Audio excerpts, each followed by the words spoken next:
The clock read 3:17 a.m. Alex was sure of the time because it was the third time they checked it in the last 15 minutes. The house was quiet, the kind of absolute quiet that feels less like silence and more like held breath, the kind of quiet that makes the hair stand up on your arms.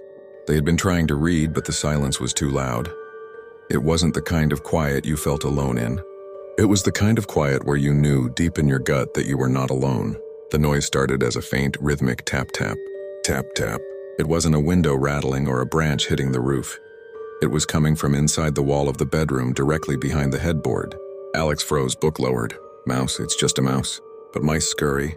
This sound was slow, deliberate, and seemed to travel the length of the wall, moving past the closet, then past the desk, always within the drywall. Alex held their breath, focusing on the sound. It wasn't the tapping of claws. It was duller, heavier, like a finger pad pressing against concrete, wet and soft, and then pulling away. Squish tap, squish tap. It paused for a long, agonizing moment in the corner of the room. Alex's heart hammered against their ribs. The silence stretched cold and thick. Then the sound changed. It wasn't in the wall anymore.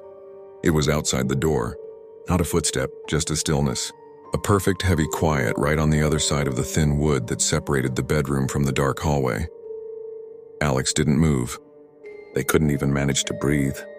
Every primal instinct screamed at them to stay perfectly still, to become part of the darkness.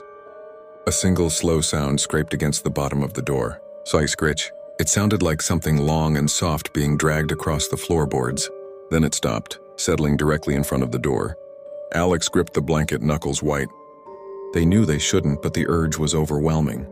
They slowly slid off the bed and crept to the door, careful not to let the floorboards creak. They knelt and put an eye to the peephole, which offered a distorted circular view of the hallway. Nothing, just the black empty space of the hall, but the light under the door was blocked. Not by a shadow, by an object. Something low, wide, and perfectly motionless. Squish tap. The sound happened right outside the door, but it wasn't on the floor.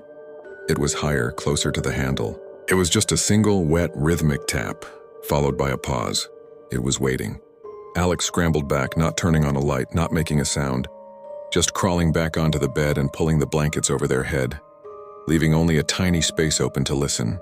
The tapping resumed, slower this time. It wasn't outside the door anymore. It was back in the wall, but it wasn't tapping now. It was a hollow, strained sound like air being pulled through dry, constricted cartilage. It sounded like something large, heavy, and very, very close was trying to breathe. It was moving through the structure of the house in the space between the walls, settling beneath the floorboards, and it was listening. And Alex knew with sickening certainty